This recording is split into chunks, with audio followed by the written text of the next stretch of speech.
What's up guys, Houndish here, and today, Renegades is live. We are here, we're in the game, things are working, or are they? That's a good question, we'll find out, but as we get into it today, a couple of small updates from Bungie around the launch. Additionally, we'll speak about day 1 gear, some of the exotics we'll be able to get very early on in this content drop. Additionally, we'll do an initiation, take a look at the season hub, some new rewards, secret things. Of course, we've got new titles, new ornaments, the Eververse refresh, and a general heads up as we head into Renegades today. So, guys, if you enjoyed the video, hit subscribe. I'll be keeping you up to date with a lot of Destiny content over the next fortnight, but otherwise, let's get into it. Obviously, going into the launch today, we've had a relatively short period of time to actually preload the expansion, so I'm sure some folks are still getting that done, and of course we'll be jumping onto the game after work and things like that. Good luck if you are on that download grind. For a quick rundown though, of some of the gear we'll get access to really early today, to be fair. That includes the new exotic machine gun, the Service of Luzaku, which we'll get from the Season Pass as we can see. So if you are after the cool Witch Queen themed exotic machine gun, then it's nice because we'll be able to actually use it in the Renegades campaign as we get going. So be sure to initially grab that.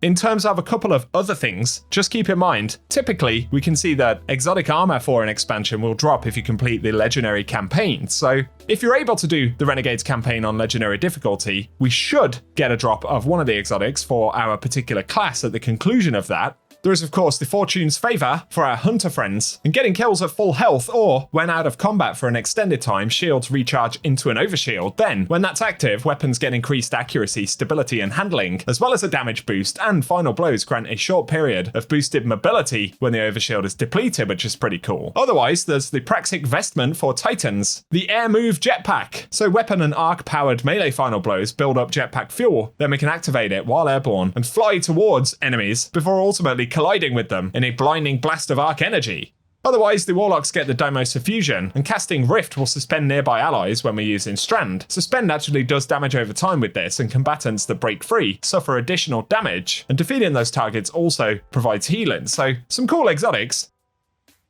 And of course, Legendary Campaign is not the only way to earn them. There'll be another source after that. But during the campaign, and I believe this will be Legendary or the normal variant, we can earn the Praxic Blade from an exotic mission. So we'll first get our hands on this actually in the campaign, which is really cool. And beyond that, we'll find upgrades hidden around the world at the various different factions in the Tharsis Outpost, and potentially even in the dungeons. So that's going to be pretty awesome. So up to 3 new exotics earnable very early on today, and then, of course, there's the Heirloom, the Wookiee-themed crossbow, which we'll get access to a bit later on via the dungeon. This one fires high-powered explosive bolts that are also unstoppable, and then when we're aiming down sights for a brief time, it'll overcharge the next bolt fired, and that increases damage and AoE for each charge level, so looking forward to that one as well, but it will be a little bit later on.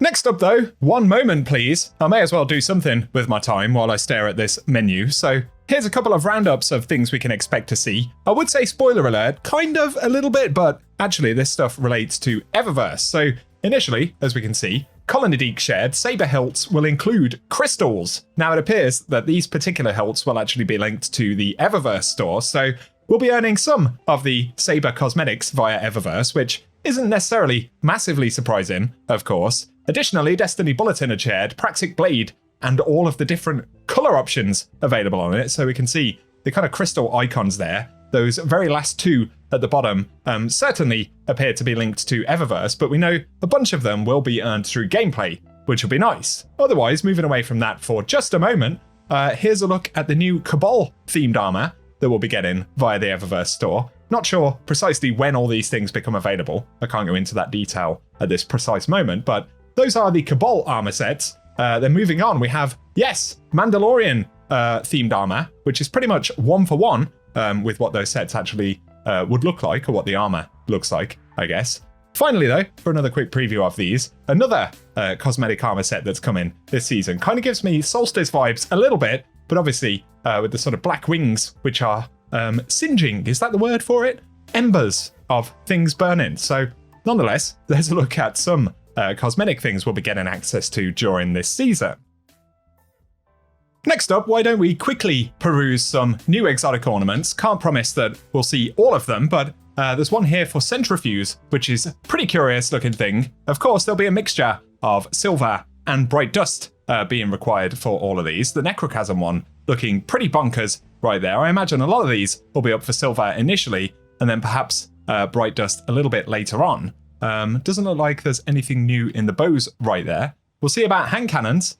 Also, nothing immediately popping out. I'm guessing they are actually in the correct order, I suppose. We will find out. But we do have a new ornament right here for Graviton, which is all right, not massively different, I suppose. Otherwise, looking at scout rifles, this may benefit any of the folks who are not currently able to play Edge of Fate or who watch videos while they're playing, perhaps. SMGs, let's have a quick look. Ooh, this one looks interesting for the Osteo Striga. That's a pretty bonkers looking thing, isn't it? A new one right there. Quite nice. Otherwise, there is the Hawkesbury Devil for the Taraba, which I still haven't obtained. I never purchased it with the spoils or whatever the currency is from the thing, but that's an interesting looking one as well. Let's have another quick look through what we got. Fusion rifle wise, nothing standing out just yet. Linear wise, also nothing. Nothing in the shotguns. All right, then we'll look at the snipers, shall we? We have this for Darcy, the executive aide, which is kind of cool looking thing. Kind of reminds me of the Titan destination from back in the day or something like that.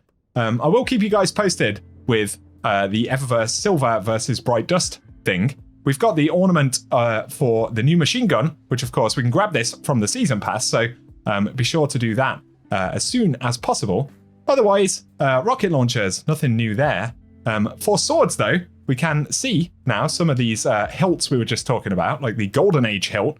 Kind of nice to see those actually in the game, of course. I don't know about hilts coming from other sources. I believe glows or the cores will come from actual gameplay sources, but then hilts maybe will be reserved for the Eververse store. We also have the Royal Guard hilt right there. So some interesting ones, and give us your thoughts on some of those new ornaments down below.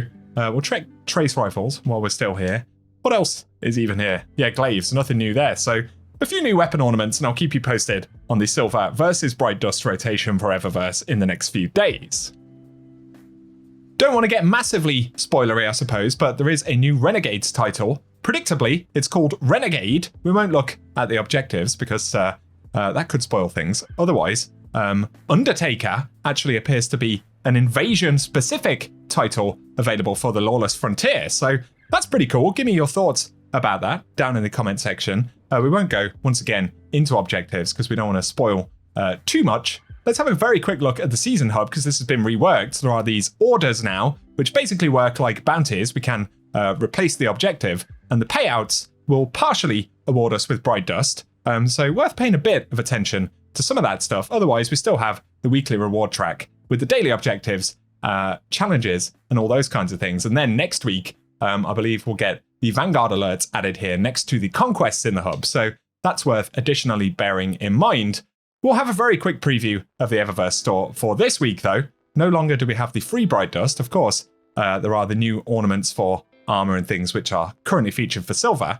But on the front page, we've got Dance Off for 3,250 Bright Dust, as well as the N7 Greaves right there. So that's come back for this season. That'll be rolling out, obviously, over the next few weeks. Just the boots there for 1,200 Bright Dust. Otherwise, there is the Smithereen Sparrow, which is from last season, featured for 2,500 Bright Dust. And then we have the Signal Intercept, as well as Loyal Scales. Not sure I've actually seen this one before. Wow, that's pretty bonkers from last season. I'm guessing it was silver only before, but now 300 Bright Dust. And otherwise, Copperbrand also featured on the front page. But to the main Bright Dust section, we will skim over a little bit. For the moment, guys, we're kind of going fast with it being launch day, but there is the Chicken Dinner exotic emote for 3,250 Bright Dust. The Keep Up legendary emote is 700 Bright Dust, and then there is the Off-Road Shell for 2,850 Bright Dust.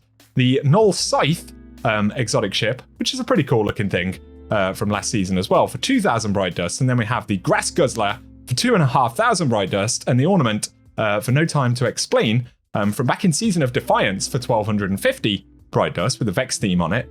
Also, the Clue Projection is available. And then we have Welded Brass, Byzantium Lotus, Vibrant Medusa, and Argent Teratorn for the second page of shaders for 300 Bright Dust, with Taken Arrival, Blind Clutch, and Chrysalis Entrance being featured as transmat effects for 450 Bright Dust. So there we go, the quick skim over the Eververse store. Of course, we'll go into more detail in subsequent weeks when we're not racing to get into Renegades. But yeah, let us know how you find Renegades as you play through down in the comments section.